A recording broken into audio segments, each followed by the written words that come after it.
Aviation Watch. Welcome to another very interesting edition of the program, Aviation Watch. My name is Wale Shadari. Our searchlight today is on air travel.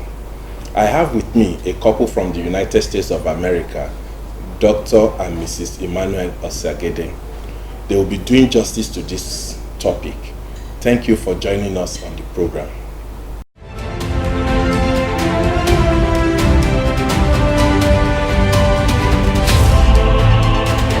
Aviation Watch. Dr. Osagede, welcome to this program. Thank you very much. Yeah, you have been in the country for close to 1 week or more than 1 week now. Yeah. Could you please tell us your experience since you arrived and what you felt about the aviation industry? Because we know that you're a frequent traveler. Yes, I'm a frequent traveler in America and some other parts of the world.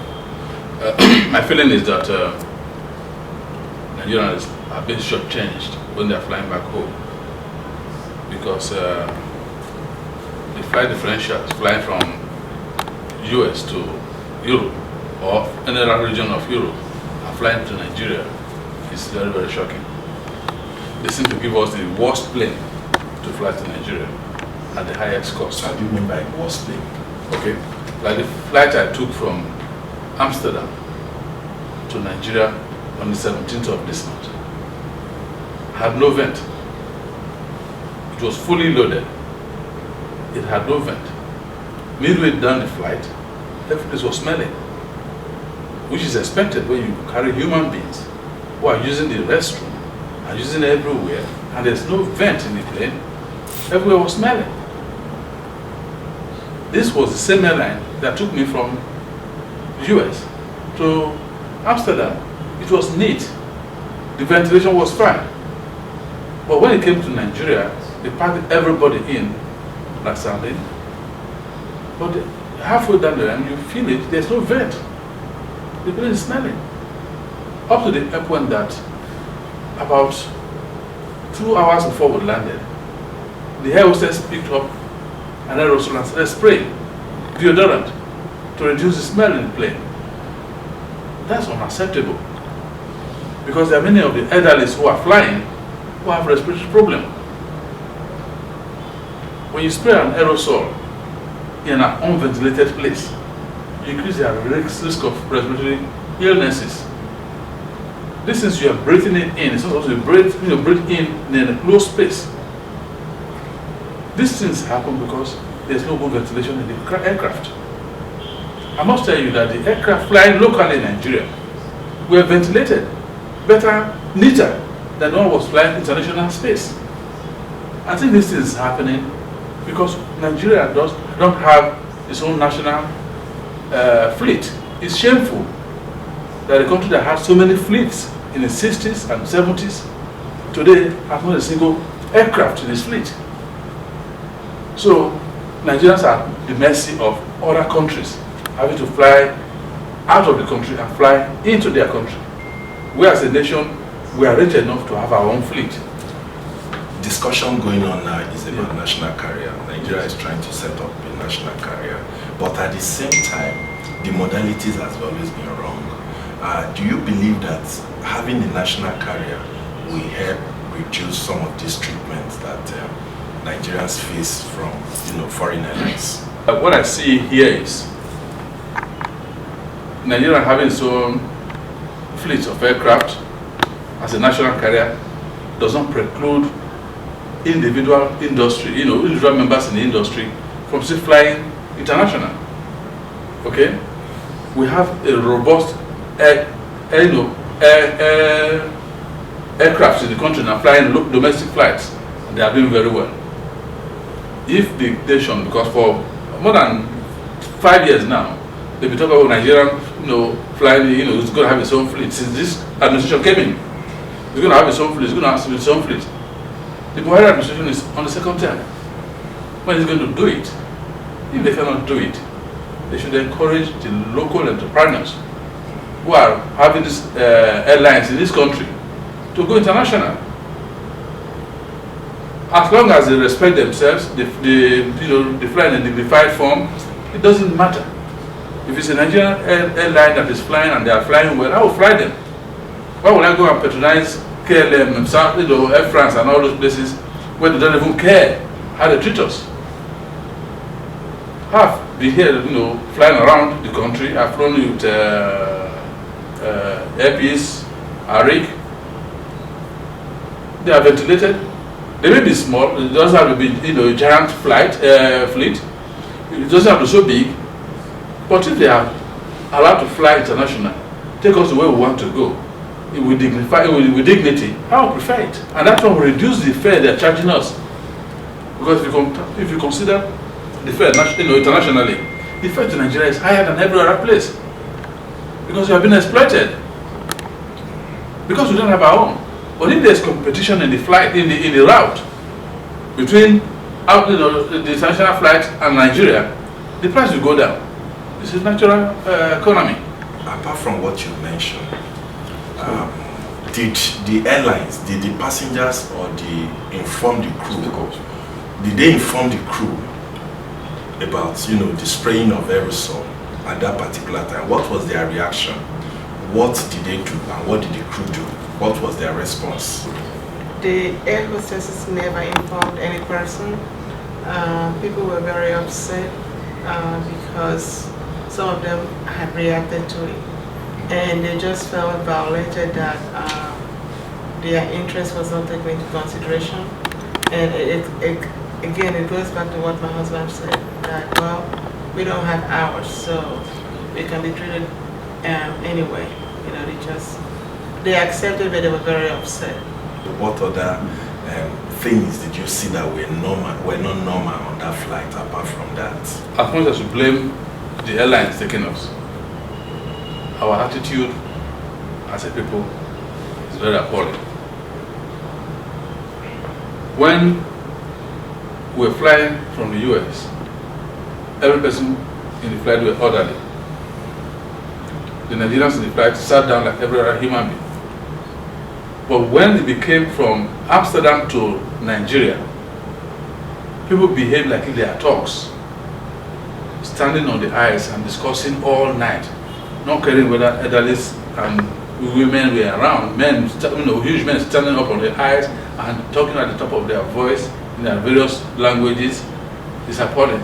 Because if we don't change our attitude, nobody's going to respect us. We should respect ourselves first, so that other people can respect us. We as Nigerians, we are behaving in a very shameful manner when we are on international flight. They should change their attitude. If you buy a flight ticket, you are entitled to your seat, and not the common aisle where every person is using. Even the air hostess coming trying to serve food have to beg the gentleman to give her space. There is a saying, Nigerian vernacular saying, if you call your shirt rag, some other people don't have it, will help you to use to clean shoes. Okay, but if you call your shirt a garment, every person will respect it. We don't respect ourselves. We should respect ourselves so that we can be respected in the international community. You talked about, allowing foreign local airlines to do international route. I do not know if you are aware that most of these airlines are giving international routes, but they lack the capacity to operate these routes. So if you are advocating that and the airlines are not ready to do that, don't you think we have a very big problem on our hands? No, I don't think so. I know one thing about Nigerian entrepreneurs: the rise of education, giving the right incentive. If the government of the day know fully well that they cannot run an airline, then they should make the playing field level for those who are operating to be able to operate maximally. Give them the encouragement, give them tax break, acknowledge them. Look at what happened last few weeks. Nigerians were being killed in South Africa. Okay, they were being molested. They were helpless. A private airline came to the rescue. Airpeace flew Nigerians back home, restored our dignity. Okay, so if Airpeace could do that, Many other airlines can do the same if they have to rise up to the challenge. But it should be encouraged. Okay? Where we are not doing too well, we should be able to accept constructive criticism to make us improve. And when we improve, and we, it doesn't have to be a national government flying a carrier. Individual can fly on behalf of the nation. And if all of us respect ourselves and behave accordingly, it will be very much better. Okay? Then, these local airlines that are flying now can have more money to buy more fleet to service their aircraft. Look at how much the foreign companies are making from flights coming to Nigeria. There's no flight that's not full. That's capital flight away from the country. If Nigerian businessmen are flying this aircraft, are buying and flying them, they will provide jobs for Nigerians. The air hostess, the engineers, the pilots, being Nigerians, will provide provide money back into the economy. This is capital flight. Okay, we work hard in another part of the country or the world. You're coming back home, you cannot even get back home, except a foreigner brings you home. That's slavery in this modern era. We don't have any choice. So, in a nutshell, yes, you are in support of national carrier. I'm in support of national carrier, but if the national carrier cannot come up from the government because they've not flown it anyway in a in a very very profitable manner, the local entrepreneurs, private partnership go in. Is that without partnership with the government or on their own? Join forces together and fly something out of Nigeria and into Nigeria. That partnership has always been a problem in the industry. The government has asked them to partner so that they can be very strong, which is lacking. Yeah. If you look at Air France KLM, yes, Air France is so big to even operate on its own. Likewise, KLM, but they came together. That partnership is lacking in Nigeria. What do you feel, or what do you think that the airline should do to ensure collaboration and partnership to ensure that they are bigger than what they are? Necessity is the mother of invention. If the government called all the airline owners together and tell them this is a national challenge and they want them to cooperate, to help, I'm sure many people who have money than even the people who are flying the airline now will come into the industry. Okay? But if we keep making things difficult for them, you charge them when they fly in, you charge them, SSCs, today there's no gas, tomorrow there's gas. We cannot run an airline like that. The government has to make sure they do what they're supposed to do. Take for instance, we're flying to Murtala Mohammed Airport on the 17th. I looked through the window. There was no single light in the tarmac in the night. The tarmac or the terminal building? The tarmac was black. I fly regularly where I live. When you are flying down, you look around, you see the lighting in the tarmac. You can see where when you see the light. But when we're flying down here, it was like flying into a black place. And this was Lagos. This was Lagos. But I know that 20 years ago, or 15 years ago, when I flew that same Murtala Mohammed, there was light everywhere. That brings me to the question of why can't we maintain our infrastructure here? Okay? You cannot maintain any infrastructure. You own something, you cannot even maintain it. Many of these people have been abroad, they train abroad. They come in here, we cannot even change anything. Don't you think the system is wrong? Because you have the fine brains outside this country.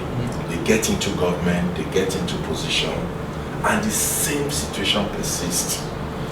Is it that the system does not allow them to do what is expected of them to do? Or is it just talk, when they are given the opportunity, they now see it as a very big mountain to climb? I think it's a combination of all of them. Like, they bring people in here, they don't give them the tools to work. Okay? You bring the brains in, and you tie ropes around them. They cannot do what they are supposed to do. And if they do what they are supposed to do, you say, we'll tell you that's not how we do it here. They become frustrated. For us to change and move forward, we We have to change our attitude. One person takes the whole money made for a whole community and puts it in Swiss bank. Okay? And the road to his own house is not tagged. He's riding Rolls Royce or riding Pathfinder. The road to his house is not even tagged. But if you put that money in his community and tag the road, it will benefit everybody. The same thing is going wrong around everywhere. Myself. You accumulate wealth. What are you going to do with it? It's stupidity. For one man to own billions of naira and is living in squalor, you cannot grow above your community. You cannot grow above your nation. If we say we are very rich, and you see people on the streets hungry, no school, no nothing, then we have gone backward. The nation we grew up in the 60s and 70s was a bright, brilliant nation where you had hope. Today there's no hope. Universities are no longer universities. Primary schools are no longer primary schools. In those days, we fly Nigerian color with pride. Today, people don't even want to say they are Nigerians because we have decayed. We have to start somewhere and change our attitude. You are still watching Aviation Watch. Join us after this time out. Aviation Watch. The Nigerian carrier Dana Air has given its strategic route expansion plan a push with the arrival in Lagos of one of its newly acquired Boeing 737 aircrafts. This is no doubt a firm confirmation that the company is fully committed to continue flying safe. Dana Air has had a long road to this. It's always been our ambition, and with the support of everybody, including you guys, the journalists, correspondents, we have worked hard to finally receive the first one. As I said again, there's another one on the way. Before the end of the year, we should have a total fleet strength of 9 airplanes. This is including the MDs, and we'll go on from there. So this is just the beginning of our, call it refleeting. Having flown over 4.5 million passengers in the last 11 years of its operations, Dana Air is reputed for its unrivaled world-class customer in-flight service and innovative online products and services. Aviation Watch. Looking at where you are coming from and comparing it with Nigeria, I'll still go back to infrastructure. Yes. Yeah, at least you came in through the Murtala Mohammed Airport. Yes. Yes. Let's leave the darkness on the tarmac, the yes. side. There's a terminal very close to the one you arrived from. It's going to be commissioned. But looking at the old terminal, what is your view about that terminal? Which also comes back to infrastructure, that we lack infrastructure in everything, both medical, aviation, and otherwise. If you look at that terminal, what are the things that you feel that are lacking, that government needs to tackle urgently? Every time I come in, they're cannibalizing and rebuilding and rebuilding and rebuilding. It's like it's never ending. When we want to renovate, we see, I'll look outside what other people are doing. Do it one good time and forget it. But we spend so much money. We spend so much money. Every day you're renovating. No air condition is working.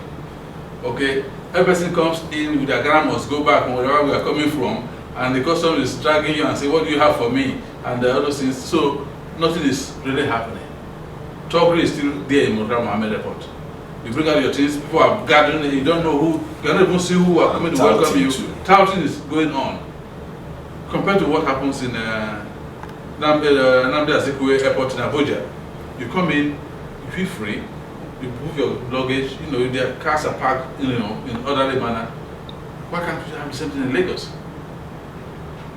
Is it too much to ask for? It's not too much. Lagos State government has done a lot outside in Lagos State. Why don't they do something inside the airport? Make the terminals better. Make the place where you park your cars easy. Remove all those stuff from there. So people coming in can feel free to move their luggage to their cars. But you have military people with guns and everywhere parading. It's like I'm Were you robbery. scared when you saw them? The military people? Well, I'm not scared because I grew up here. I've always been used to military people carrying their guns and everywhere and harassing everybody. You can't park here, you can't park here. But somebody else will come and park 4 or 5 cars, all waiting for one person.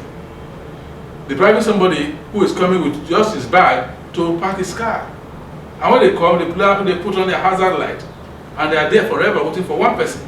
But other crowds who are coming are deprived of parking space to get into get into their own car. So the Federal Airports Authority are in charge of the airport. Yes. What would be the advice to them on how to make the airport passenger friendly? Because the airport doesn't seem to be passenger friendly. What are those things you feel that FAN as an organization should do to make the airport more passenger friendly? All those places in front of the airport can be converted into parking lots. You park in, have a flyover, connecting them. If you are parking your car there, you just go in. There's no need for people to crowd up in front of the airport. Cars are lined up. You come in, for around 1 or 2 hours, you cannot even leave the airport because the car that is going to pick you cannot come in. You've spoken extensively on everything that we need to know about. Where do you see aviation in the next 5 years? Well, where do I see aviation in the next 5 years? I'm not in government. Okay? As an individual, you cannot project what's going to happen in the next 5 years. But what would I like to see in the next 5 years? The government should come to its senses. The government should take up responsibility. If you cannot float your own airline industry, encourage the local entrepreneurs who have money. We have billionaires, thinking billionaires in Nigeria. They can buy these fleets. They can run airline. The government should support them. And when they come online, they should give them tax breaks. Give them every necessity to make them fly. First of all, our local terminals here should be international standard. Like I told you, flew into Murtala Mohammed Airport International on the 17th of this month. By 9 p.m., everywhere was black. No light on the terminal. I don't know if it was power failure or whether it was by design or lack of maintenance. I know that some 20-15 years back, all those places were lit up. Beautiful things to behold in the night. But today, it's all black. We cannot even maintain what we have. So if we want to project for the next 5 years, I don't see the present day government of Nigeria running an airline safely and profitably, because they don't seem to have the know-how. But what can we do? Do the simple thing. Encourage people already there. We have airlines that are flying effectively within the country. They can carry the national airline. We can give them the banner to fly as Nigerian aircraft. Just like KLM flies for Netherlands. Just like Delta is flying for America. American Airways is flying for America. Continental is flying for America. But they already have flag. They have already been designated by government. Which one? Most of these, ARIC has been designated as a flag carrier. As a flag carrier to where? To US. To US? Yes. Yes. To Joburg, to Dubai. Same thing with Elpis, same thing with Medview. But shortly after running those routes, they collapse and fizzle out. Oh, let me ask you, have they been given enough resources to do that? Nobody gives them resources. Okay, so one thing is telling someone to do something.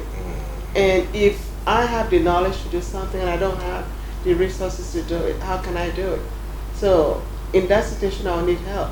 So they need to give them the help that they need with appropriate supervision and safety net to make sure that everything is used in a sound way to help the citizens of Nigeria. Yeah, but they've been given and the economy too.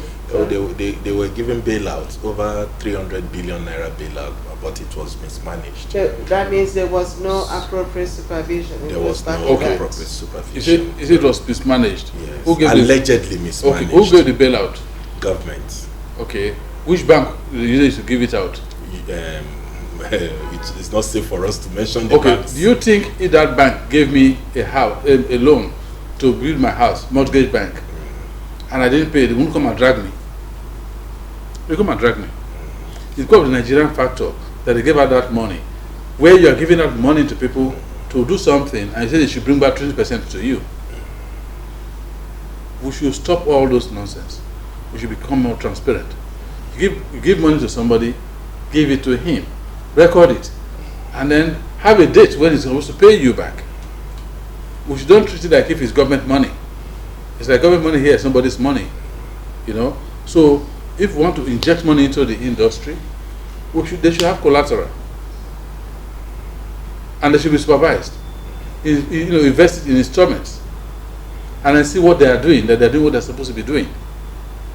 This is the only country where they mobilize somebody with half of what is supposed to use to construct the road, and then next few months or few years, the president or vice president comes back and say inflation has overtaken it, and the first one they took is not accounted for. We reevaluate it 10 times over and give them the same money again. We should come to our senses now. Okay. Start from my wife first. Yeah. Before we go. Lovely.